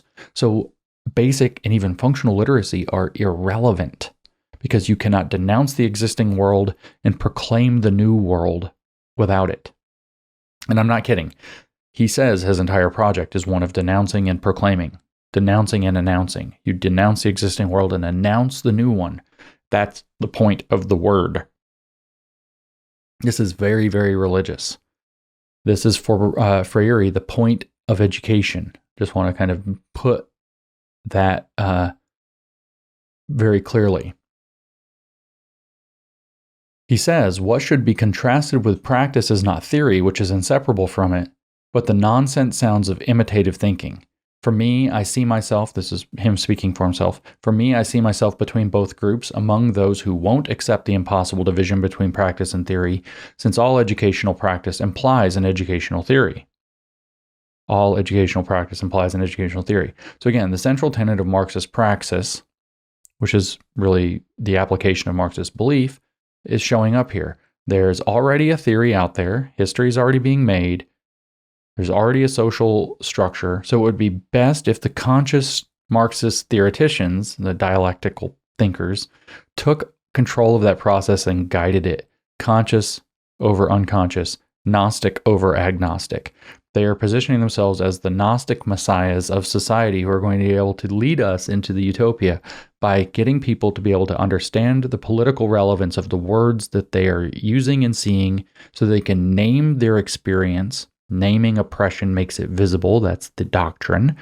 And then by denouncing the oppression with control of the world, they can then proclaim or announce the world as it's changing through the revolution. That's the religion. That's Freire's whole program. We're only in the second chapter of this book. I'm telling you, this book is mind-blowing. So the effect of this Gnostic approach is that you're never really wrong, or as a side effect, I should say, of this Gnostic approach is that you're never really wrong. And this is what Freire is kind of saying here. You're always part of the process. So the conscious are the people who are going to guide everything. Those are Marxists. They attain a guru status where they're never quite wrong. What suffers as a result is just literally everything else. And this is where he says this. And the guru process is always clothed in false humility. He says, quote, the theoretical foundations of my practice are explained in the actual process, not as a fait accompli, but as a dynamic movement in which both theory and practice make and remake themselves.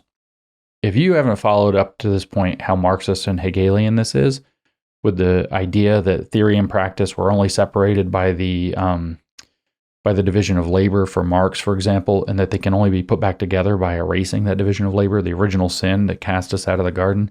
And so that the point of the entire process is to bring theory and practice back together, which is Marx's reflection, I should say, of Hegel's idea that the theoretical idea and practical idea have been separated falsely through the processes of mankind kind of thinking that thinking and action are separate from one another, or the absolute creating its abject other, it being theoretical and practical in its two domains. And those the absolute actually comes back into full being, its realization of deity and perfected, when the theoretical idea and the practical idea synthesize back into the absolute idea, where theory and practice are not separate from one another.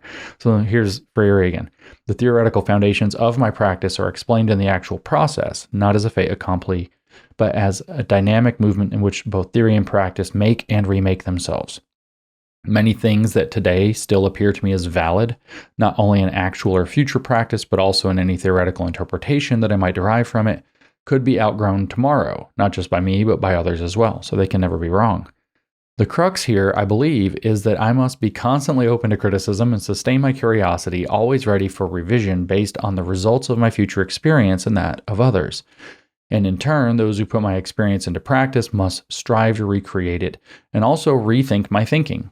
In so doing, they should bear in mind that no educational practice takes place in a vacuum, only in a real context, historical, economic, political, and not necessarily identical to any other context. So notice again, the guru is clothed in false humility, roughly. He can't be wrong. But he's basically saying, I could be wrong, but if it is, it's because I'm actually more right, because I have the right method. And everything's so complicated, we're just understanding the context better. And the context changes from place to place to place, and we're all learning this together. And so what the Marxist is holding up is not that they know all the answers, but that they have the unique process for getting the right answers.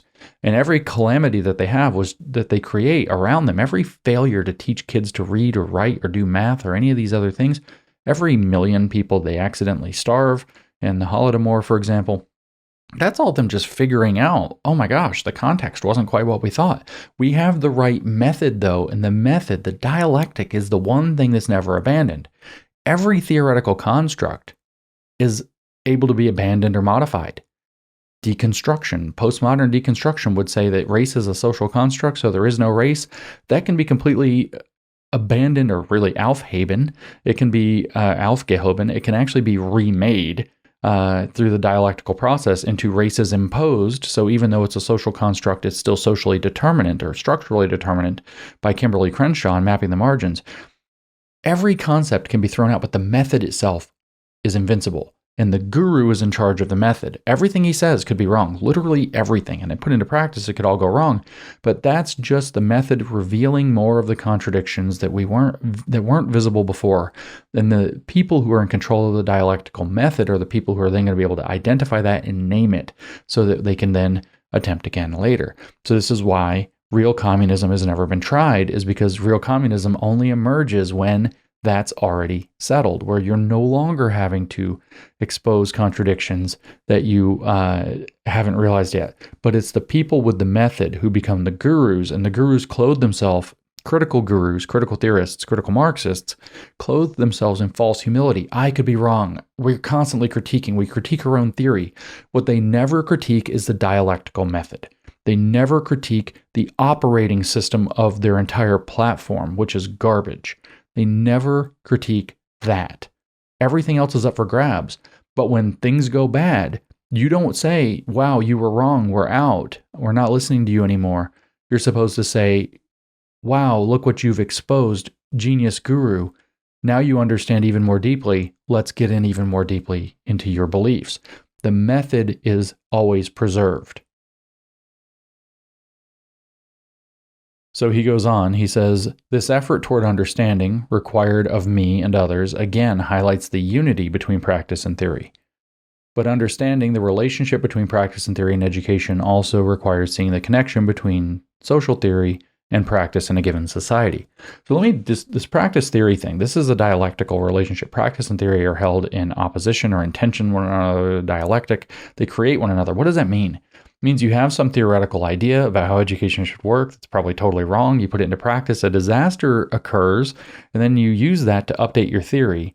In the old kind of model, the pre-Copernican model, where the sun was not seen as at the center of the solar system, but the Earth was.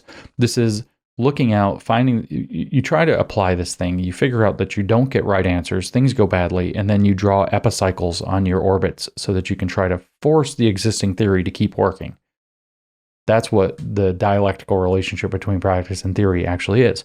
These people are Gnostics. They believe they have figured out the one true way to understand reality, and that if they are put in control of unfolding it by taking their ideas, putting them into practice, then scooping up the failures and using those to update the theory to put into practice again and again and again, not in the way where you're learning from your mistakes, but rather where you're just creating greater and greater rationalizations and excuses for your mistakes so that you can keep applying the broken theory in the first place. That's what these people are. So when they talk about the unity of practice and theory, what they actually mean is that if you just force this long enough, it'll start working. But no, it will not. It will not. And so he goes on and says, a theory that is supposed to inform the general experience of the dominant classes, of which educational practice is a dimension, can't be the same as one that lends support to the rejustification of the dominant classes in their practice. Thus, educational practice is its theory. Thus, educational practice and its theory cannot be neutral. The relationship between practice and theory in an education oriented toward liberation is one thing, but quite another in education for the purpose of domestication. So what he's saying is there's always a theory in play. That theory is always being put into practice. The dominant classes use it to create domestication, to maintain their dominance, and then the liberatory approach does the opposite. So if you're saying, wow, this recreates exactly the same argument as repressive tolerance from Herbert Marcuse, where he says that movements from the left must be tolerated and movements from the right must not be tolerated. Left violence must be tolerated. Right violence must be stopped before it can even be thought of, to the degree of censorship and pre-censorship. Thus, we create a liberating tolerance. Here we have a liberating education. If you see those parallels, it's because they both come from the same root, which is Marxist theory. Marxists are always right. That's the true left. So left is always right. That's the true liberation. So the liberatory people are always right. The dialectical thinkers are always right. And everybody else is always wrong. So he's saying, basically, you have, again, another false choice. Two possible choices. You have education that's designed to recreate the existing society and domesticate people to it, or you have the kind that will liberate people from it. Thus, there is no neutral. There are only those two choices. There is no middle ground. You're either reproducing the system of oppression or you're fighting against it. This is that same false dichotomy at the heart of Marxist class antagonism that's supposed to awaken the proletarian consciousness. He says, for example, dominant classes don't need to worry about the unity between practice and theory when they defer, to mention only one example, to so-called skilled labor, because here the theory is referred to as a neutral, here the theory is referred to is a neutral theory of a neutral technique. So you see the absolute recreation of the same Marxist dichotomy that became, in terms of how tolerance was going to be reinterpreted, repressive tolerance under Marcuse, and here it's when education is going to be interpreted. You're either taking the Marxist liberatory path or you are recreating the dominant system and domesticating people into it through education. And he says that the example that he wants to raise is skilled-based labor. In other words, meritocracy, because the theory referred to is regarded, in scare quotes, as a neutral theory of a neutral technique. And he says that that's reproducing the dominant structure. Instead, you need this liberatory thing. So he then goes on to explain a key point in his educational philosophy, which is critical pedagogy. Lessons must be geared to the context of the learner in order for them to be truly educational, because you have to awaken political literacy. That means they have to uncover the learner's oppression in life, which is his context. If they are illiterate, one way or another, especially. This means the teacher has to learn that context from the student, thus inverting the dynamic between teacher and student, to generate a learner-led classroom, which is particularly poignant in the context of dealing with what we're seeing with children. But that's also going to be in culturally responsive teaching, that you have to have the students in the different cultural contexts constantly informing the teachers of what their cultural context is like, and you see the birthplace of culturally responsive teaching. Literacy, Freire is explaining, cannot be effectively taught in the abstract. You can't use phonics. You can't teach people to identify words, because that just deposits stuff into their heads and reproduces the existing society. Instead, it has to be taught from generative terms. That's his term for it, quote, generative terms that are relevant to the lives of the learners, which means they're lived realities of the lived experience of oppression. Otherwise, the students will be bored and they'll daydream and they won't be engaged. So that's the rationalization or justification for why you do political education, is to keep their interest. Exactly like what we hear in culturally responsive teaching. If you're not culturally responsive, you lose certain learners because they don't want to engage with the material because they find it alienating and it doesn't resonate with them. So it must be culturally responsive. The whole fraudulent cultural competence, culturally responsive teaching program reproduces this idiocy.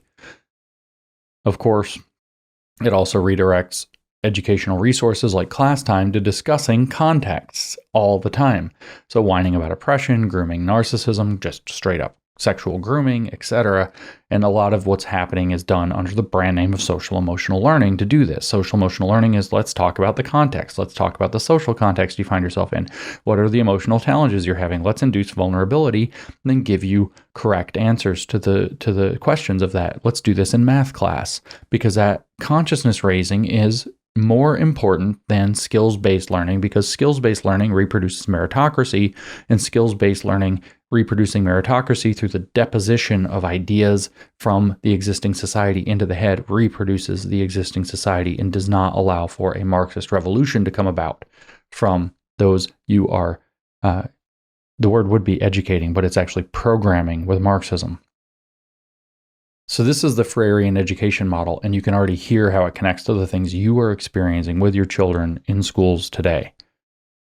So to elaborate with cultural competence and the magic of constructing reality through the so-called true speech being now blatantly obvious, he says, in a critical approach, it is most important to select generative words, in other words, culturally relevant words, in relation to language levels, including the pragmatic. Further, these words cannot be selected according to purely phonetic criteria. So remember, we're teaching adults who can't read, peasants, how to read. And he says you can't select the words according to phonics or some phonetic program.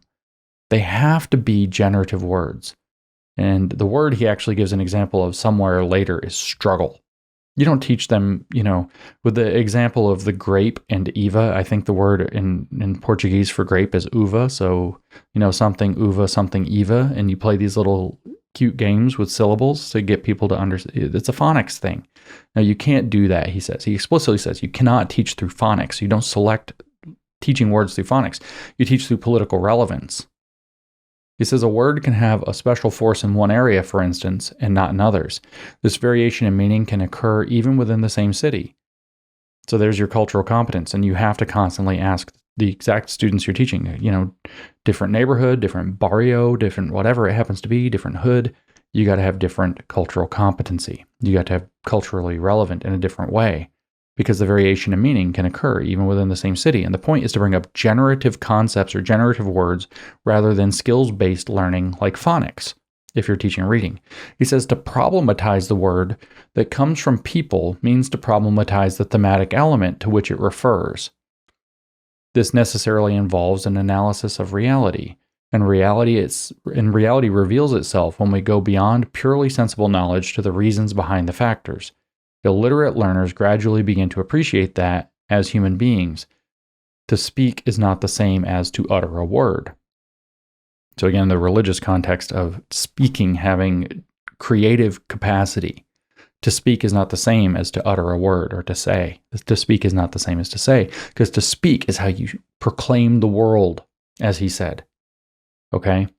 And so you're going to bring up concepts that have political relevance to them so they can learn to speak the world that they want to denounce and then to create.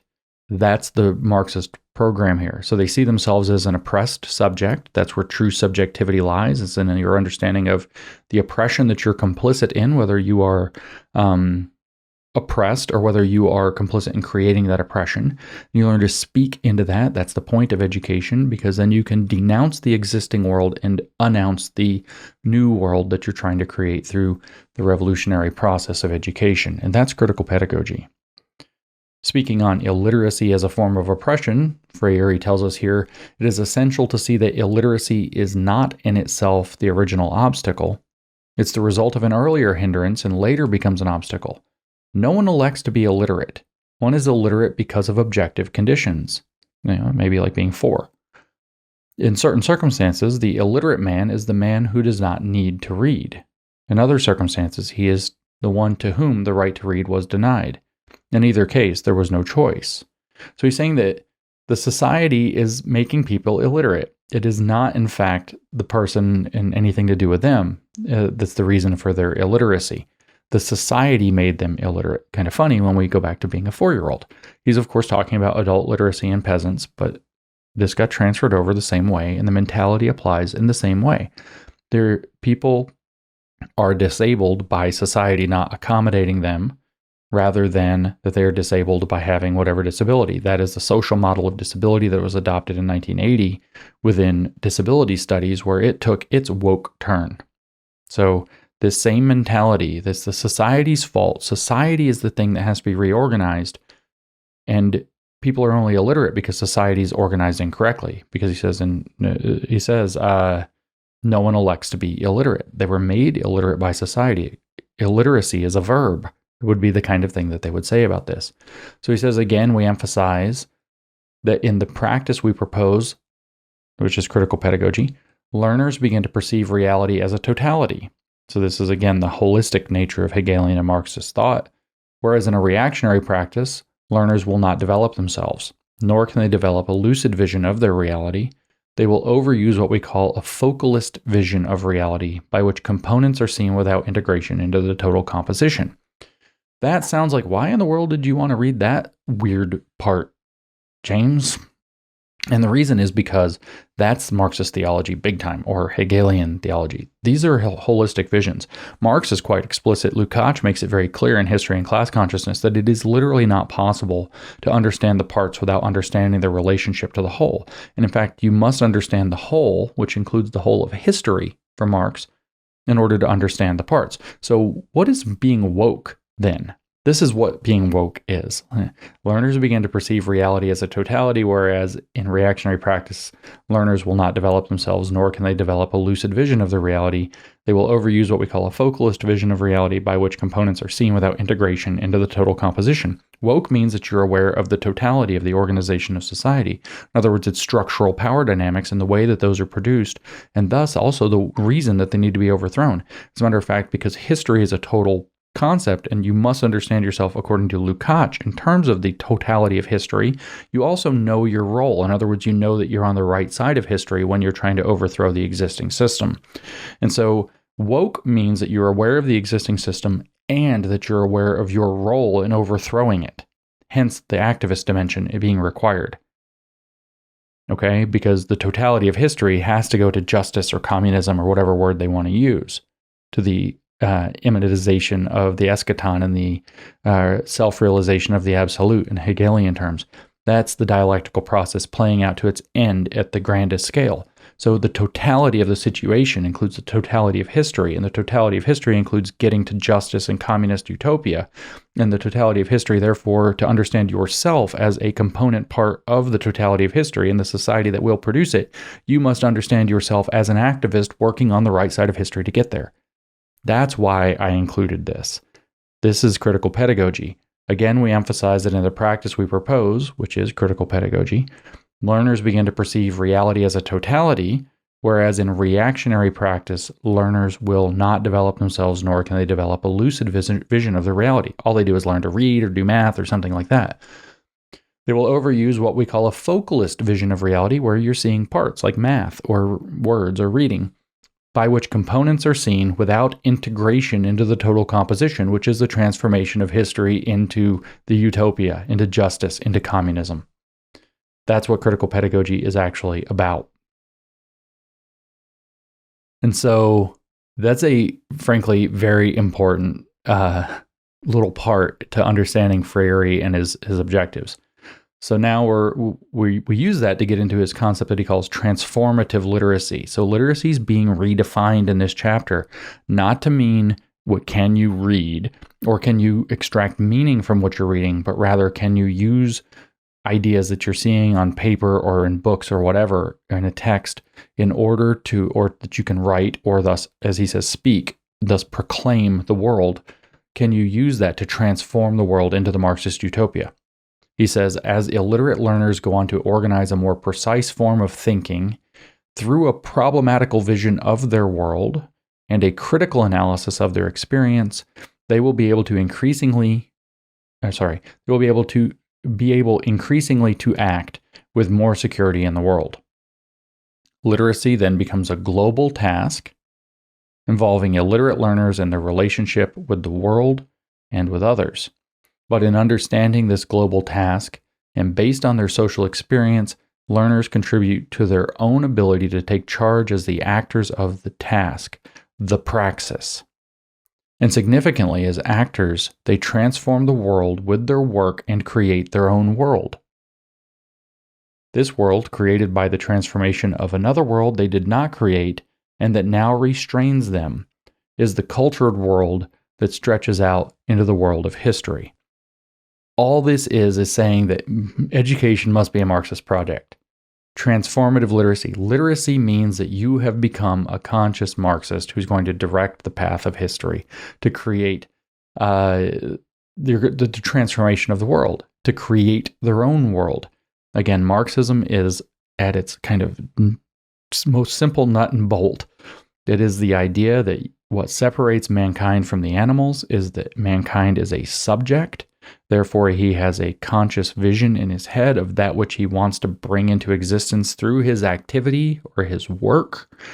He builds the vision in his mind. In other words, he makes objectively real the subjective idea that he had. Then in that objective thing he created, he sees himself as the subject, as the thing that was able to create that, and thus as the thing that's not a mere animal doing mere animal activity, but is actually doing work that produces value. And in that value, he sees the value of himself as a human. That's the Marxist theology in its core. And to read from Freire again, and significantly, as actors, they transform the world with their work and create their own world. This world, created by the transformation of another world they did not create and that now restrains them, is the cultured world that stretches out into the world of history. So the point of his program, the point of what he means by literacy, actually, has nothing to do with whether or not you can read the words or write the words, has nothing to do with whether you can extract the meaning or take the meaning that you want to convey and write it down, just by stringing the words together. Functional literacy, regular basic literacy, functional literacy. It means that you become author of the word and author of the world. John 1. Man replacing God as creator and coming through his process of activity and creation, work, do the work. Arbeit macht frei, work sets free. You become conscious of yourself as creator. Subject and object become continuous. They synthesize together. That's what's going on here. That's what he's saying education should be about. He says, in discussing the meaning of work, to give you an example of this, an old Chilean peasant. This is a good example, basically, to be honest with you, before I read it, of why this is bullshit. He says, in discussing the meaning of work, an old Chilean peasant once said, "Now I know that I'm a cultured man." When I asked why he felt that way, why he felt cultured, he replied, "Because through work and by working, I changed the world." No, sorry, I got my examples mixed up. That's the next one, where it's the bullshit. So this is where you see that the program is actually Marxist programming. Now I know that I'm a cultured man. When I asked why he felt cultured, he replied, "Because through work and by working, I changed the world. I've come to know myself as a creator." This type of affirmation, this is Freire again, reveals people seeing at a truly practical level that their presence in the world through a critical response to this presence is implied by the knowledge that they are not only in the world, but with the world. In other words, they're in dialectical relationship with it, and in fact, its creators and its authors, and the way that they author the world is by proclaiming the world by speaking the word. It is an important new awareness when we realize we are cultured because through work and by working, we change the world, even though there's a lot to be done between the recognition of this and the real transformation of society. This understanding cannot be compared with the monotonous repetition of ba, be, be, bo, boo. Phonics. This is why your kids can't read, because they want to teach them to change the world in this way, to become little Marxists. And here we have the father of their educational method saying basic skills-based learning not only doesn't work, but it also reproduces meritocracy, which is a dominant ideology, the ideological component that reproduces the false world, the oppressive world that we're trying to get away from. So this is why your kids can't read. This is why your kids can't do math. This is why we have 30% of high school graduates at a functional reading level or something like this, because they've actually moved away from it. And the point of education is about raising consciousness and creating activists who feel that they can see themselves as people who transform the world and thus gain meaning as world transformers. But the only right way to change the world is through the Marxist theory. So here's where we get to the bullshit part. You see what this actually amounts to in practice. He says, at a time when his relationship to man and the world was made problematical, another Chilean peasant claimed, "I now see there isn't any man without the world." The educator asked him one more problematical question. Suppose all human beings were dead, but there were still trees, birds, animals, rivers, the sea, the mountains. Would this be a world? No, he answered emphatically. Someone who could say this is the world would be missing. Through his response, our philosopher peasant, and absolute ignorant by elitist standards, raised the dialectical question of subjectivity-objectivity. No, what actually happened is the peasant confused himself and said stupid bullshit as a result of being brought into a dialectical approach to understanding the world. So again, suppose all human beings were dead, but there were still trees, birds, animals, rivers, the sea, the mountains. Would this be a world? No, he answered emphatically. This is what they're going to teach your kids to do. Would the world? So now we're not teaching that. We're trying to teach this guy to read. Remember, he's a peasant who can't read. We're teaching him to read. And then this is the question you're asking him. A deep philosophical question. Would the world still exist if there was nobody here to name it? And he says, which by the way, go to your book of Genesis for that. No, he says, someone who could say this is the world would be missing. Of course, the book of Genesis would say that God brought the world into existence and he brought Adam in to help him name all the things. And so here we have the Marxist positioning himself as the person who names the world as the world. And if there's nobody to name the world, then the world does not exist, which is a really kind of backwards ontological project. But again, this poor peasant probably didn't learn his phonics when they were having this discussion instead. And here we have Freire celebrating this guy who probably still can't read because he said this, because he says, through his response, our philosopher peasant raised the dialectical question of subjectivity, objectivity, which is literally a more or less worthless thing to be talking about at all, especially when we're dealing with somebody who can't read and needs to be able to read to be able to function in a society that's broadly literate. To kind of round this out, I'll do chapters 3 and 4 in a second podcast because this is really long. On the basis of the social experience of illiterates, Freire tells us, we can conclude that only a literacy that associates the learning of reading and writing with a creative act will exercise the critical comprehension of that experience, and without any illusion of triggering liberation, it will nevertheless contribute to its process. And of course, this is no task for the dominant classes. Okay, so I think at this point you should be thoroughly freaked the hell out about what Freire and Education is about, and you should be returning to that question I opened the podcast with, which is, how in the world in 1985, when this book was brought up prominently by Henry Giroux, did educators in North America look at this and say, yes? How on earth is this the book that changed the course of American education? Because you can hear what it's all about. You can also see the seeds of virtually everything that's happening that you're worried about in education for all the right reasons today. Education has been remade into a Marxist program based on a caricature of what it means to become literate, and then a redefinition of what literacy means at all, from basic literacy and or functional literacy over instead to political literacy, where political literacy means that you're a Marxist. And that the goal is so that you can adopt this literally dialectically religious stance where you are going to proclaim the world by speaking the word, which is the politically charged generative word that you're using instead of learning skills-based education, which is bad because it reproduces meritocracy and because apparently it doesn't induce a political consciousness or a Marxist consciousness.